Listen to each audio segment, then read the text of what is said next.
Je salue la famille éplorée, la famille de Christ, l'Église, les parents, les amis, connaissances, les collègues de notre sœur. Que Dieu nous soutienne, que Dieu nous console. Dieu qui fait toutes choses, il sait pourquoi il fait les choses ainsi. Que son nom soit glorifié. Il a appelé sa fille, elle est partie. Maintenant, nous qui sommes restés, c'est pour nous qui est un peu quelque chose. Elle est partie, déjà elle se repose. Elle a été malade longtemps. Elle a eu du temps pour tout mettre en ordre dans sa vie. Mais pour certains, ce n'est pas comme ça. C'est subitement que les choses arrivent. Et s'ils n'ont pas pu mettre l'ordre dans leur vie, vous voyez que là, c'est grave. C'est pour cela que les serviteurs de Dieu ont toujours exhorté les uns et les autres à être à jour, à être prêts.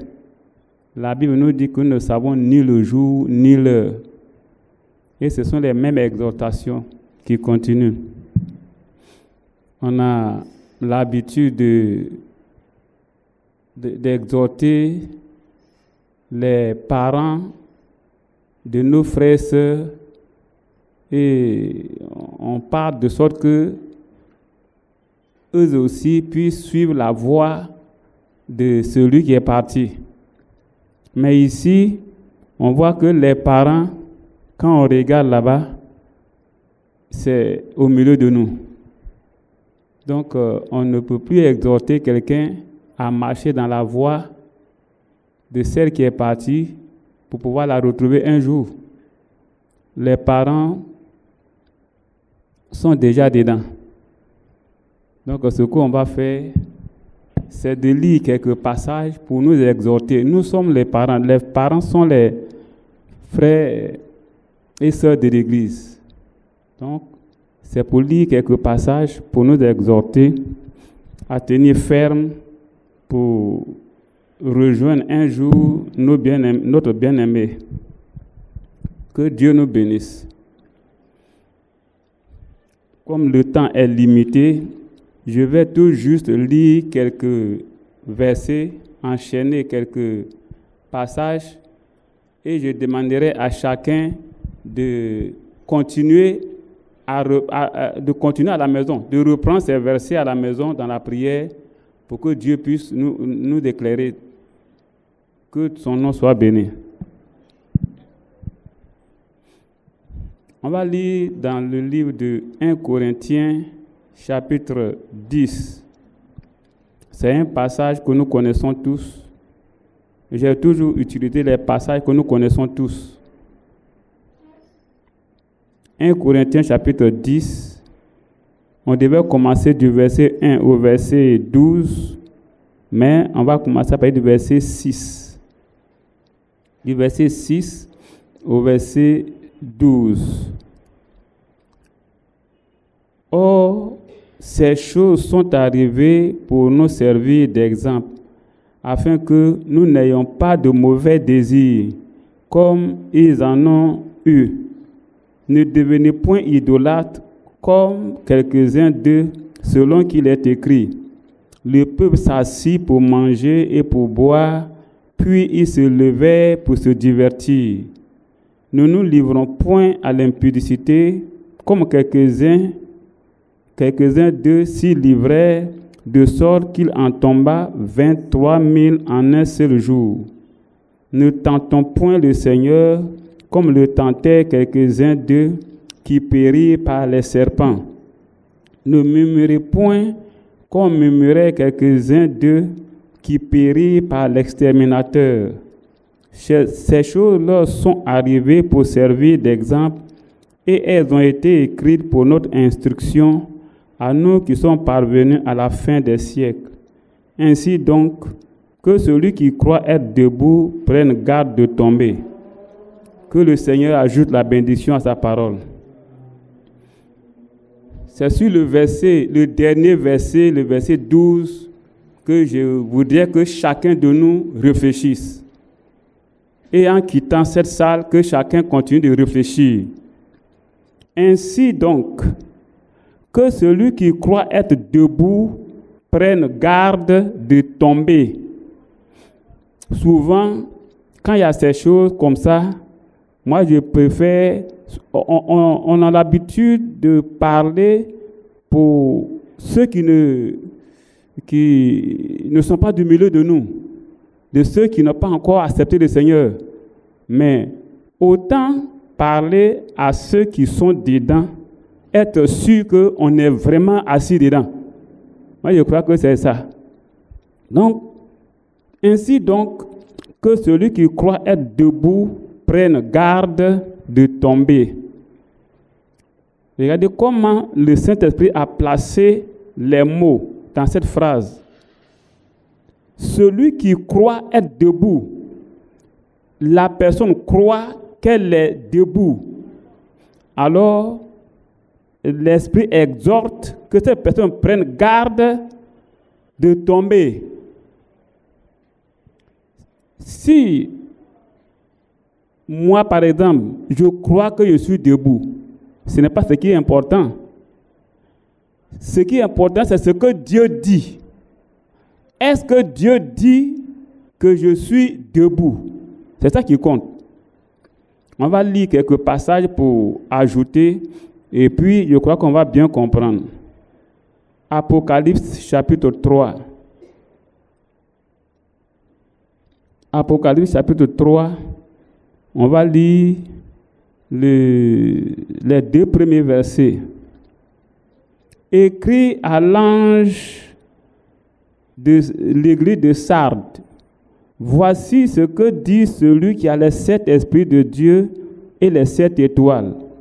Je connais tes œuvres. Je sais que tu passes pour être vivant et tu es mort. Amen. Ici, voilà quelqu'un qui croit être debout. Quelqu'un qui pense qu'il est vivant. Il passe pour être vivant, selon lui. Mais quand Dieu, lui, le regarde, il le voit mort. Frère, ça, c'est important. Oui. Et le verset, la fin du verset 1 dit, je connais tes œuvres. Celui qui connaît les œuvres de chacun de nous, ce qui est caché, même ce qui n'a pas été exprimé, ce qui est resté dans le cœur, dans la pensée, Dieu connaît.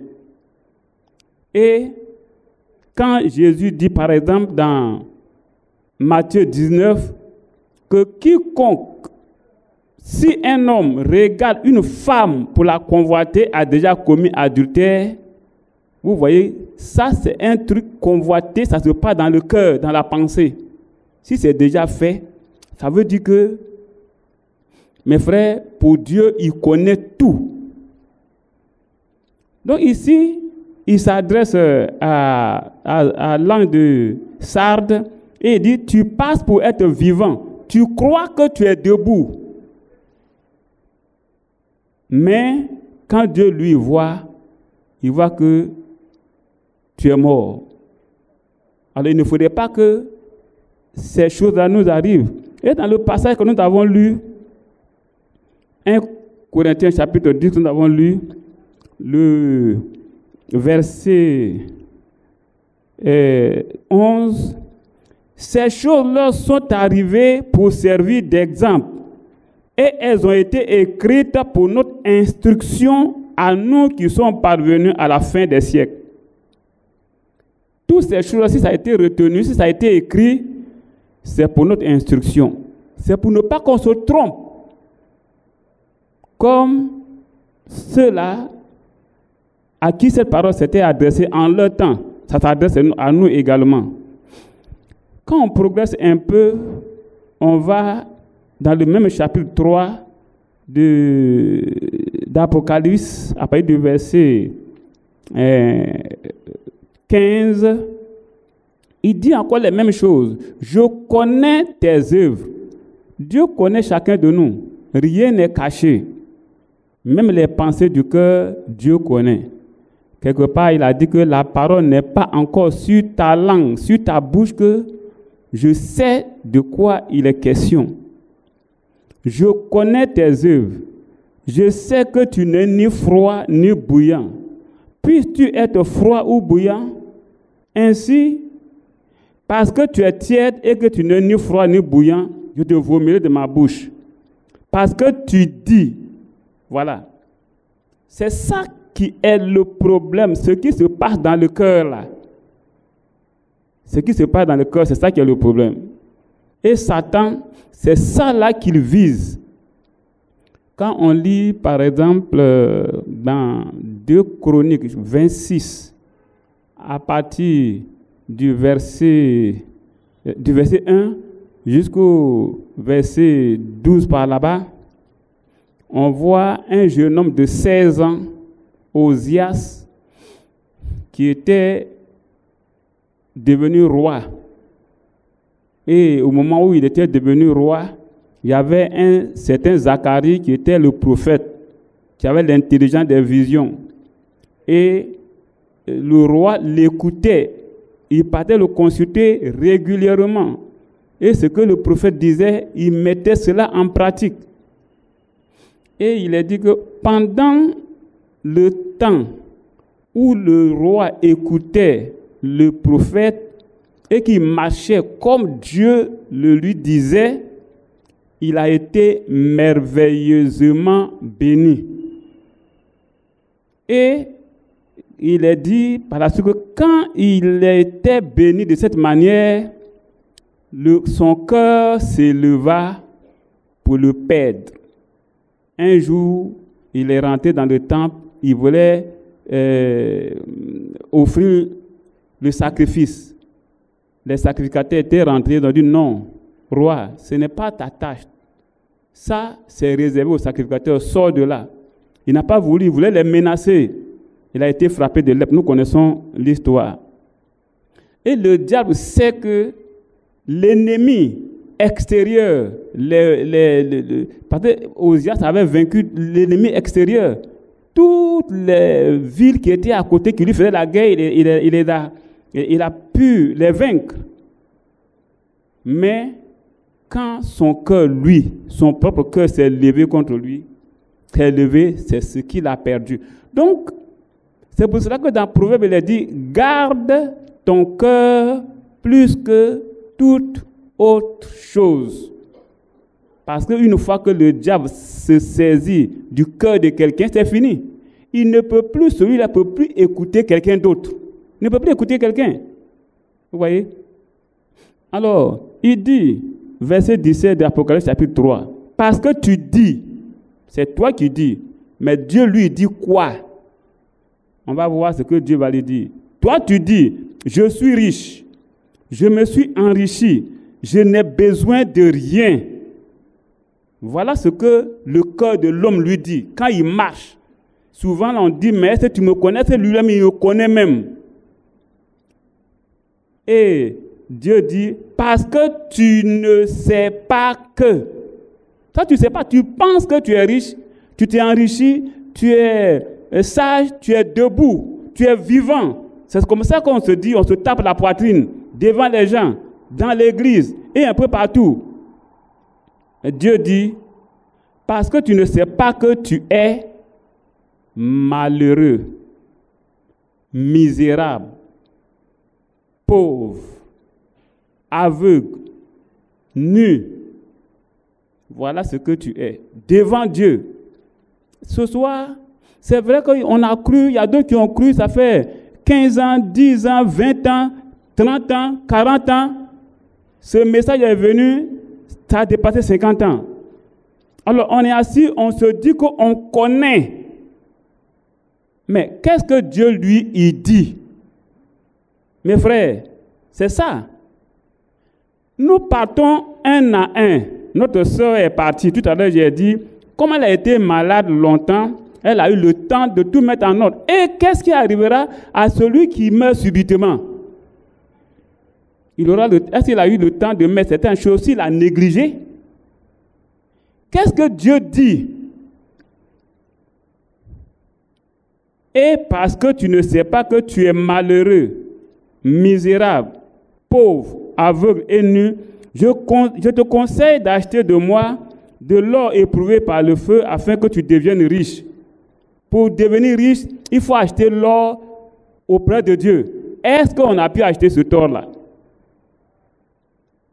Et des vêtements blancs afin que tu sois vêtu et que la honte de ta nudité ne paraisse pas. Et un colis pour oindre tes yeux afin que tu vois. Moi, je reprends et je châtie tout ce que j'aime. Le verset 20, il dit, voici, je me tiens à la porte et je frappe. Là, le pronom personnel « je » là, qui parle ainsi? Dans les Bibles où l'écriture, il y a des écritures en rouge, c'est-à-dire ce que Jésus dit, c'est écrit en rouge dans ces Bibles-là. Voici, je me tiens à la porte, c'est écrit en rouge. Ça veut dire que c'est Jésus qui parle. Voici, je me tiens à la porte et je frappe. Si quelqu'un entend ma voix et ouvre la porte, j'entrerai chez lui, je souperai avec lui et lui avec moi. Maintenant, si c'est Jésus qui parle ici, et puis qu'il dit qu'il se tient à la porte et qu'il frappe, il veut rentrer, ça veut dire qu'il est où? Il est où? Il est dehors. S'il dit il cherche à rentrer, il frappe la porte et puis il cherche à rentrer, ça veut dire qu'il ne peut pas être dedans, puis il va frapper la porte pour chercher à rentrer. C'est qu'il est dehors. Dans ma Bible, j'ai mis point d'interrogation en rouge devant cette ligne-là. Et je me suis interrogé, si lui, Jésus, il est dehors, qui est dedans avec moi? Avec qui je communie chaque jour? Qui est dedans? Mes frères, celui qui croit être debout, qui prenne garde de tomber. Je suis vivant. Dieu lui dit, on est mort. On croit qu'on est riche. On a besoin de rien. Quand Dieu lui nous voit, il trouve que nous sommes pauvres, malheureux, aveugles, nus. Mais on croit qu'on est quelque chose. Ce n'est pas ce qui compte. Qui est dedans qui mange avec nous? Qui est dedans qui communie avec nous? Qui est dedans qui nous guide, qui nous dirige, qui nous conduit? Qui? Si on posait la question, mais qui croit qu'il a le Saint-Esprit, tout le monde allait lever la main. Que oui, moi j'ai reçu, moi j'ai reçu, moi j'ai reçu, moi j'ai reçu. Je n'en disconviens pas. Mais est-ce qu'on a pris soin de sonder, de vérifier, de voir la nature de celui qui est en nous, de l'esprit qui est en nous, qui nous conduit? Est-ce qu'on a pris soin? Frère, l'heure est grave. Un à un, nous partons. Peut-être que d'ici la fin de cette année, on ne sait pas, peut-être moi qui pars, c'est moi qui vais partir. On ne sait pas. On ne sait pas qui va partir au milieu de nous. Mais il ne faudrait pas qu'on se trompe, qu'on se leurre, qu'on se blague, pensant qu'on est debout alors qu'on est couché, ou bien même mort même. Couché même encore, c'est bien si on est vivant. Est-ce qu'on est réellement debout? Est-ce qu'on est réellement vivant? Est-ce qu'on est réellement riche? Qui est dedans, qui communie avec nous, qui nous conduit, qui nous conseille, qui nous assiste? Qui est dedans? C'est simple, hein? C'est simple. L'Écriture, la Bible dit, à la fin de ne rien ajouter, de ne rien retrancher. Ça veut dire que tout est contenu dedans. Seulement, la manière de prendre les choses, puis les coordonner, c'est ça qui fait la différence. Maintenant, pour savoir, peut-être que quelqu'un dit, mais moi je sais qu'il y a longtemps j'ai cru, ça fait 10 ans. Ce n'est pas une question d'année. Hein. Ce n'est pas une question d'année de conversion. Ce n'est pas ça. Celui qui est dedans là, on peut savoir ce que c'est. Allons lire dans 2 Timothée chapitre 3. Poussé par l'Esprit, Paul a dit, et chacun de nous peut connaître où on est assis là. Si on est réellement sincère, si on est honnête, si on est franc, chacun où il est assis là, il doit savoir la nature de celui qui le conduit. Est-ce que Jésus est dedans ou bien il est dehors? On peut le savoir. 2 Timothée chapitre 3, à partir du verset 1. Sache que dans les derniers jours, il y aura des temps difficiles. Donc, ça veut dire que cette parole s'adresse à la fin. Dans les derniers jours, il y aura des temps difficiles, car les hommes seront les hommes. C'est-à-dire, quand on dit les hommes, c'est-à-dire, ce n'est pas que les femmes ne sont pas dedans. Hein. Les femmes aussi sont dedans. C'est-à-dire, il veut parler de l'humanité. Quand il dit les hommes là, il veut parler de l'humanité. L'humanité, la grande partie, 95, mais peut-être 98% des personnes humaines seront égoïstes. C'est-à-dire, chacun va penser à lui-même. Est-ce que cette nature égoïste-là n'est pas en nous? C'est simple de pour vérifier, c'est simple. Nous qui sommes ici, là, si on nous prenait tous une photo et qu'on puisse voir le visage de chacun de nous, le photographe va, il développe bien, puis il l'envoie, on nous donne. Chacun de nous ici là, va chercher à regarder qui premièrement. Qui est-ce que chacun de nous va chercher à regarder, à voir premièrement? C'est lui-même. C'est-à-dire, si on me donne la photo, je vais chercher à voir où se trouve Yapi, et puis je vais voir. Si j'ai pris une mauvaise position dans la photo, je vais dire, oh, le photographe, notre photo n'est pas jolie. Je vais juger toute la photo à partir de ma personne. L'égoïsme là, c'est ça, c'est celui qui pense à lui seul. Malheureusement, aujourd'hui, cet esprit gagne. Et quand on voit quelqu'un qui fait de la libéralité, on trouve qu'il achète les gens. Quand on voit quelqu'un qui fait de la libéralité, et les gens seront égoïstes, c'est-à-dire, ils ne seront pas... Ça ne fait que m'engager. Hein. Ce que je vais dire, ça ne fait que m'engager. Si quelqu'un est égoïste, il n'est pas fils d'Abraham. Parce que quand on lit dans la Genèse, là, il est dit, Dieu a dit à Abraham, tu seras une bénédiction pour toutes les nations.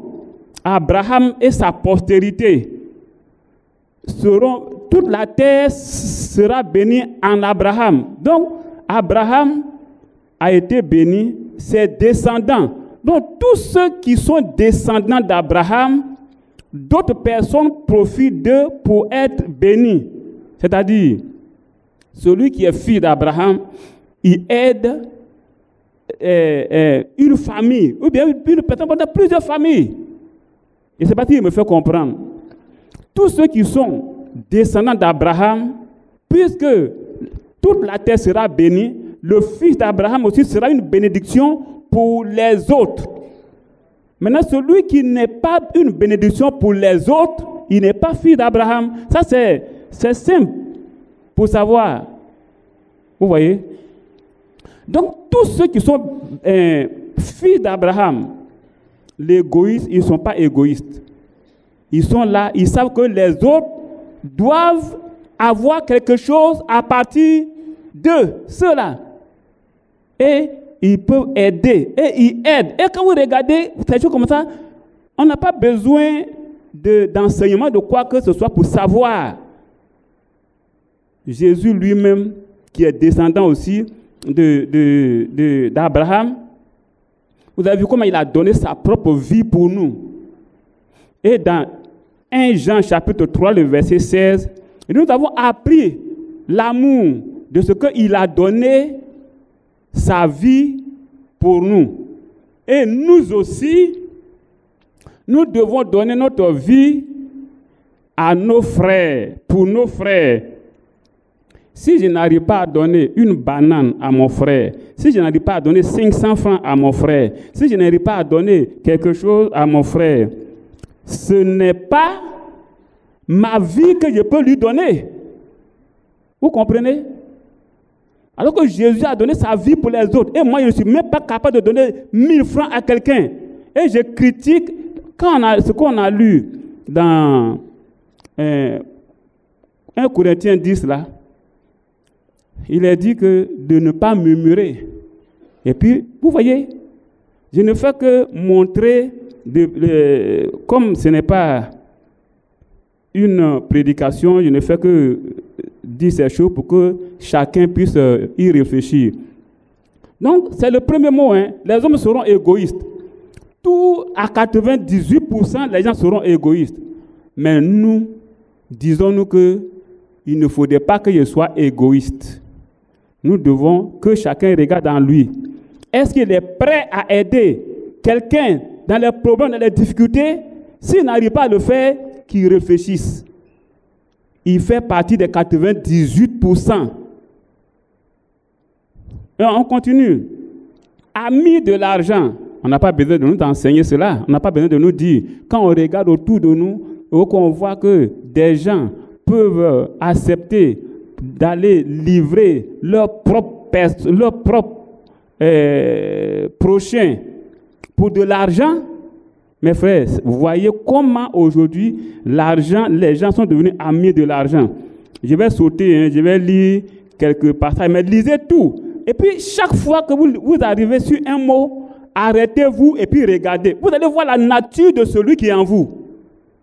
Ça ne manque pas, hein? En lisant ce texte-là, mot pour mot, les hommes seront égoïstes, amis de l'argent. Posons la question, est-ce que je suis ami de l'argent? Fanfaron, posons la question. Hautain, posons la question. Blasphémateurs, rebelles à leurs parents, ceux qui ont leurs parents vivants là. Est-ce qu'on se révolte, on se rebelle contre eux? Il continue. Ingrats, irréligieux, insensibles, déloyaux, calomniateurs. Voilà. Les hommes seront calomniateurs. Ça veut dire ils vont dire du mal des autres. Il y a deux mots qui se ressemblent. Hein. Il y a calomniateur et puis il y a la médisance. Le médisant, c'est quelqu'un a fait quelque chose. Il a fait, hein, c'est réel. Mais il prend ça et puis ça va le raconter dans le but de le nuire, dans le but de lui faire mal. C'est ça le médisant. Et la Bible condamne la médisance. Le calomniateur, c'est celui qui apprend une nouvelle. Il ne vérifie pas, hein, c'est fondé, c'est pas fondé, et puis il propage dans le but de faire du mal. Mes frères, tous ceux qui font ça là, c'est l'ennemi. Parce que la Bible dit, l'amour couvre une multitude de péchés. Mais qu'est-ce qui nous pousse, mes frères, à aller calomnier, bien médire? Vous voyez? Alors, regardons en nous, parce que ça dépend de la semence qui est en nous, de l'esprit qui est en nous. Si la médisance, la calomnie là, c'est notre quotidien, il ne faut pas qu'on va se blaguer pour dire je suis debout, ou bien je suis vivant, ou bien je suis riche, ou bien j'ai ceci, j'ai cela. Qu'est-ce que Dieu dit? Avant même que Dieu nous dise, nous-mêmes, on peut se sonder pour connaître la nature de celui qui est dans notre vie, la nature de celui qui nous contrôle, la nature de celui qui nous guide, la nature de celui qui nous domine. Et disons, les hommes seront irreligieux, insensibles, déloyaux, calomniateurs, intempérants, cruels, ennemis des gens de bien, traîtres, emportés, enflés d'orgueil, aimant le plaisir plus que Dieu, ayant l'apparence de la piété, mais régnant ce qui en fait la force. Voilà la tiédeur, voilà l'origine de la tiédeur. Ayant l'apparence de la piété, il pense parce qu'il va à l'église, il chante, il prêche, il fait ceci, cela, alors il est vivant.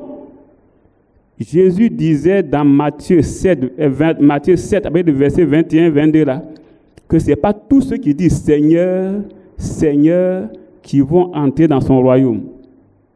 Mais celui-là, ceux qui font la volonté. Et d'autres viendront pour dire, mais Seigneur, nous avons fait ceci, cela par ton nom. Oui, tu l'as fait. Mais il dit, il ne te connaît pas. Tu pensais être vivant. Mais tu es mort, tu ne le savais pas. Aujourd'hui, mes frères, que chacun se sonde pour voir tout ce qu'on vient de citer là. Est-ce qu'il ne se retrouve, il ne se reconnaît pas dedans? Il ne reconnaît pas ces choses-là en lui? Et qu'est-ce que Paul va dire au verset 6? Éloigne-toi de ces hommes-là. Éloigne-toi. Paul conseille à Timothée de s'éloigner de ces hommes-là.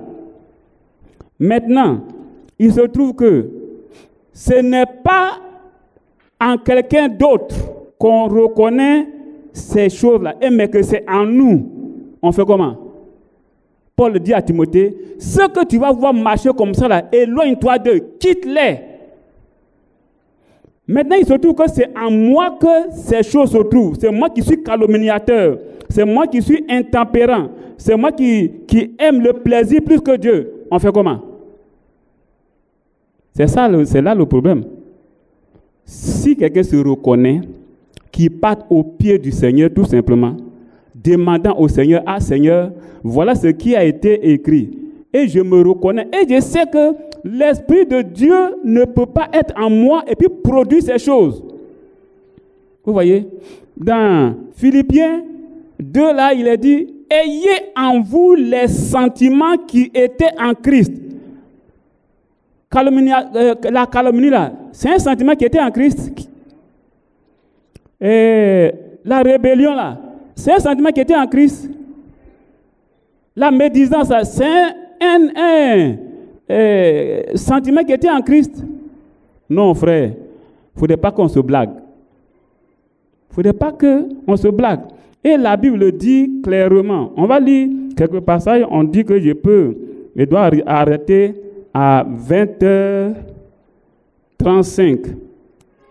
Donc, je vais lire quelques versets et puis on va arrêter pour ne pas empiéter sur le temps. Peut-être qu'il y a un autre groupe encore qui va venir après nous. On va lire dans le livre de Ésaïe, chapitre 5. Ésaïe 5, le verset 21. Ici, il dit, « Malheur à ceux qui sont sages à leurs yeux et qui se croient intelligents. » Qui se croient. On est là et puis on dit en nous-mêmes que moi je suis intelligent. Moi je suis sage. Moi je suis riche. Moi je me suis enrichi. Moi, il y a le Saint-Esprit en moi. Mais posons-nous la question, que dit Dieu? Allons dans les Écritures et puis sondons, voyons la nature de celui qui nous conduit. J'ai toujours dit quelque part là-bas, où je suis, que du matin jusqu'au soir, on est au soir, on est au soir, non? Asseyons-nous et puis rappelons-nous, cherchons à voir dans notre souvenir du matin jusqu'à cette heure-là. Quelles ont été mes pensées dominantes. Mes pensées se sont focalisées sur quoi? Mes désirs se sont focalisés sur quoi? Mes frères, mes sœurs, c'est là notre vraie nature. Quand on est là, ce qui nous vient constamment à l'appel, c'est là notre vraie nature. Comparons cela avec les sentiments qui étaient en Christ. Et puis on se connaîtra. Mes frères, on peut savoir si on est prêt ou bien on n'est pas prêt. Ça là, on peut le savoir. Et moi, je ne voudrais pas que quelqu'un se blague. Vous comprenez? Chacun où il est assis là, il sait dans sa vie en lisant ces choses-là. Et puis souvent, ce qui est un peu malheureux, c'est que je prends un miroir. Quand je regarde dans le miroir, et puis je vois le visage de mon frère Badou. Est-ce que c'est normal? Est-ce que si je dis que je regarde dans le miroir, puis je vois le visage du frère Badou, est-ce que je suis normal? Est-ce que je suis normal? Je peux regarder dans un miroir, puis je vois le visage de quelqu'un d'autre. Mais c'est ce que nous faisons. Quand les Écritures arrivent, et puis on trouve que ça s'adresse à telle personne. Et ça de quel a fait ça? Quelqu'un qui regarde dans un miroir ne pourra reconnaître que sous lui-même son visage. Et puis il y a encore autre chose. Souvent on accuse les gens que lui, oui c'est lui, il m'a fait ça, c'est lui, il a fait ça, puis j'ai fait ça. On veut se justifier. Comme Adam accusait sa femme, Dieu, il accusait Dieu. La femme que tu as mise à côté de moi là, c'est elle qui m'a poussé à faire. Non. Quand il y a une situation, ne regardons pas la personne qui a posé l'acte. Quelqu'un m'a insulté, mais quelqu'un m'a giflé. Jésus a dit quoi? Donne l'autre joue. Et puis, il n'a qu'à gifler. Maintenant, si je vois que la manière il a giflé, c'est tellement fort que je ne peux pas donner l'autre joue, je fuis. Maintenant, si je réplique là, c'est ce qui m'engage. Mes frères, ce qui vient de l'autre là, ça ne m'engage pas. Ou bien, si je me lève et je gifle mon frère là, est-ce que ça l'engage? Ça ne l'engage pas, hein? Dieu va me demander pourquoi tu as giflé ton frère. Maintenant, ce qui va l'engager là, c'est sa réaction. Si lui aussi tire ses manches là et puis il me gifle, c'est ça qui va l'engager. Souvent, on accuse nos maris, nos enfants, nos femmes, tout ça. Non, hein? Si Dieu a mis une femme à côté de nous là, il sait pourquoi il a mis celle-là. C'est pour te pousser un peu à voir ce qui est encore caché en toi. Si c'est la femme, tu dis que tu n'aimes pas assez de sel, et puis elle met assez de sel dedans. Chaque fois, tu lui dis, et puis elle fait. Et puis tu lui dis, Dieu veut te montrer que en toi là, tu es impatient. Tu ne peux pas supporter. Donc voilà comment moi je prends ce qui arrive d'une autre personne. Quand quelqu'un me dit quelque chose, quelqu'un me fait quelque chose, je trouve que la réaction de mon cœur là, je sais que c'est ce que Dieu veut me révéler, qu'il y a ça, il y a tel défaut encore en toi. Je ne sais pas si je me fais comprendre. Vous voyez, au bureau, quelqu'un vous fait quelque chose. Et puis, vous réagissez d'une manière ou d'une autre. C'est ça qui, votre réaction, c'est ce qui vous condamne. C'est ça votre nature.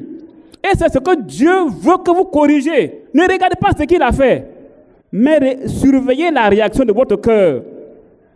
La manière dont votre cœur réagit. Et puis dites à Dieu, ah Seigneur, je pensais être debout. Je croyais qu'il était vivant. Je croyais qu'il n'avait plus en moi la colère. Je pensais que j'étais tempérant, que j'étais patient. Mais maintenant, à travers cette personne-là, voilà la réaction de mon cœur. Donc, l'impatience est encore en moi. On doit aller à genoux devant le Père. Et il est capable de ôter ces choses-là. Mais on est là, et puis on accuse les autres. Oui, lui, il est comme ça, c'est lui, il est comme ça. Mais il est comment? Sa réaction, c'est sa réaction. Il va répondre de ça devant Dieu. On n'a pas à nous en prendre, mais quel effet ça produit sur notre cœur? Si on peut tolérer, si on peut patienter, si on peut supporter, c'est que l'esprit qui était en Christ est vraiment en nous. Vous voyez? Mes frères, beaucoup, quand les dimanches, on remplit l'église, on chante partout, on fait tout cela. Mais on ne peut même pas sonder si ce que nous faisons là, c'est la volonté de Dieu, mais ce n'est pas la volonté de Dieu. Alors, dans les Écritures, sachons qui est dedans. Jésus a dit, je me tiens à la porte et je frappe. Si quelqu'un entend ma voix et qu'il ouvre la porte, j'entrerai. Ça veut dire qu'il est dehors. Mais s'il est dehors là, qui est avec toi? On reconnaît l'arbre par son fruit. Celui qui est dedans là, nos réactions, nos pensées de chaque jour, tout ça là, c'est la nature de celui qui est dedans. Le jour où Jésus sera dedans, vous comprenez? Le jour où Jésus sera dedans, on va nous gifler, on va demander pardon à la personne. On va nous faire telle chose, on sera prêt à laisser tomber. Vous comprenez? C'est ça. Donc, on vient de me dire qu'il est l'heure. C'est pour dire que Romains chapitre, ou bien Proverbes chapitre 26 par exemple, on va lire ce dernier verset, Proverbes 26, le verset 12. On va lire ce dernier verset et puis on va finir. Proverbe 26, le verset 12. Ici,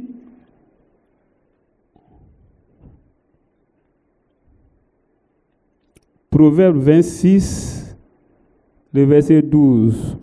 Si tu vois un homme qui se croit sage, il y a plus à espérer d'un insensé que de lui. Si tu vois quelqu'un qui dit il se dit il est sage, il est riche, c'est-à-dire qu'il se vante, il y a plus à espérer d'un insensé. C'est-à-dire un insensé, c'est quelqu'un qui n'a pas le sens, qui est un fou, disons.